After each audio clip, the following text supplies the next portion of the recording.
আসসালামু আলাইকুম সুপ্রিয় শিক্ষার্থী বন্ধুরা, তোমাদের সকলকে জানাচ্ছি আন্তরিক শুভেচ্ছা এবং অভিনন্দন। আমরা আজকে এই ভিডিওটি তৈরি করছি নবম দশম শ্রেণী শিক্ষার্থীদের জন্য। ভিডিওটি বায়োলজির প্রথম অধ্যায়ের সুপার কিংডম একের প্রোক্যারিওটার মনের রাজ্য সম্পর্কে জানবো এই ভিডিওটিতে।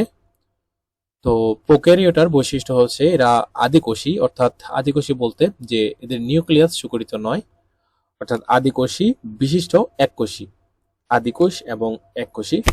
আর এটা হচ্ছে অবশ্যই আণুবীক্ষণিক জীব, অর্থাৎ অণুবীক্ষণ যন্ত্র ছাড়া এদেরকে দেখা যায় না। তো এদের রাজ্য একে রয়েছে মনেরা। আমরা আজকে মনেরা সম্পর্কে বিস্তারিত জানবো।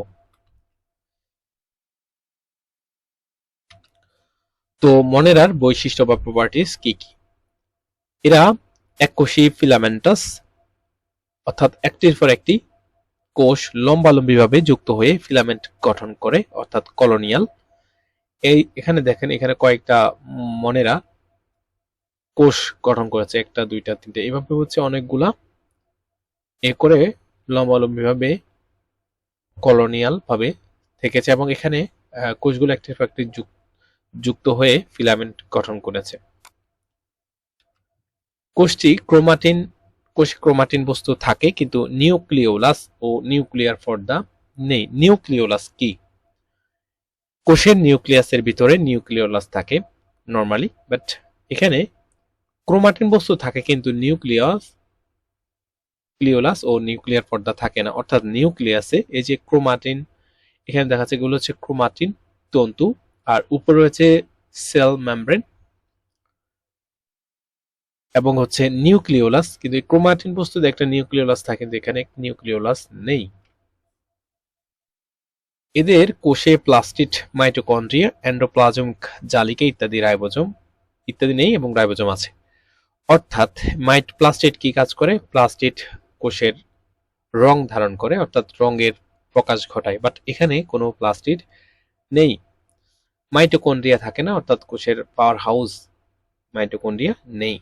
এন্ডোপ্লাজমিক জালিকা তাও নেই, কিন্তু রাইবোসোম আছে। রাইবোসোম কি তা আমরা পরবর্তী আমাদের কোষ বিভাজন অধ্যায়ে জানব। কোষ বিভাজনে দ্বিভাজন প্রক্রিয়া সম্পর্ক, অর্থাৎ দ্বিভাজন কি? ধরো কোন একটা বস্তুকে, ধরো একটা কলাকে মাঝখানে কেটে দুই ভাগ করলাম, এটা দুইটা ভাগ হয়ে গেল। ঠিক এরকম ভাবে এখানে একটা কোষ যখন হচ্ছে সরাসরি ভাবে, প্রত্যক্ষ ভাবে দুইটা অপত্য কোষ সৃষ্টি করবে, অর্থাৎ ভাগ হয়ে সরাসরি দুইটা কোষ সৃষ্টি হবে। কাটার পরে একটা, যেমন এটা এরকম একটা আছে, ধরো হাইড্রের গুণাগুণ এরকম, যে আমার হাইড্রেকে যদি কোনো একটা হাত কেটে দিই, কথার কথা যে হাইড্রের একটা হাত কেটে দিলাম, তখন হচ্ছে ওই হাতে একটা হাইড্রে হয়ে যাবে। সেম এরকম এখানে যদি আমরা একটা এই ব্যাকটেরিয়াটাকে যদি আমরা কাটি, তাহলে সাথে আরেকটা ব্যাকটেরিয়া সৃষ্টি হবে এরকম, অর্থাৎ সরাসরি দ্বিভাজন প্রক্রিয়া সম্পন্ন করে। এই বিভাজন প্রক্রিয়ার সাথে তোমার নিউক্লিয়ার রেটিকুলা, এরপর হচ্ছে সাইটোপ্লাজম, এগুলো সরাসরি ভাবে ভাগ হয়ে দুইটা কোষ সৃষ্টি করবে। প্রধানত শোষণ পদ্ধতিতে খাদ্য গ্রহণ করে, তবে কেউ কেউ ফটোসিনথেসিস বা সালোকসংশ্লেষণ পদ্ধতিতে খাদ্য গ্রহণ প্রস্তুত করে। এখানে দুইটা প্রক্রিয়া, একটা হচ্ছে শোষণ যেখানে অক্সিজেনের প্রয়োজন হয়, আর অন্যটি ফটোসিনথেসিস বা সালোকসংশ্লেষণ, অর্থাৎ সূর্যের আলোর সাহায্যে খাদ্য তৈরি করে। দুই প্রক্রিয়ায়, অর্থাৎ শোষণ প্রক্রিয়া সরাসরি খাদ্য গ্রহণ করে এবং ফটোসিনথেসিস বা সালোকসংশ্লেষণ পদ্ধতিতেও খাদ্য গ্রহণ করে থাকে। এদের উদাহরণ হচ্ছে নীলাভ সবুজ শৈবাল এবং ব্যাকটেরিয়া। এখানে উদাহরণ দেওয়া আছে যে ব্যাকটেরিয়া নীলাভ সবুজ শৈবালের মধ্যে রয়েছে নস্টক, আর ব্যাকটেরিয়া তো আছেই। এটা এটার হচ্ছে উদাহরণ। এগুলো হচ্ছে মনেরা রাজ্যের বৈশিষ্ট্য। তো বন্ধুরা, ছোট ভিডিওটি কেমন লাগলো অবশ্যই কমেন্ট বক্সে জানাবে। আমার চ্যানেলটি পরবর্তী ভিডিও সম্পর্কে চ্যানেলটি এখনই সাবস্ক্রাইব করে বেল আইকনটি বাজিয়ে দিবে। ধন্যবাদ সবাইকে, আল্লাহ হাফেজ, দেখা হবে পরবর্তী ভিডিওতে।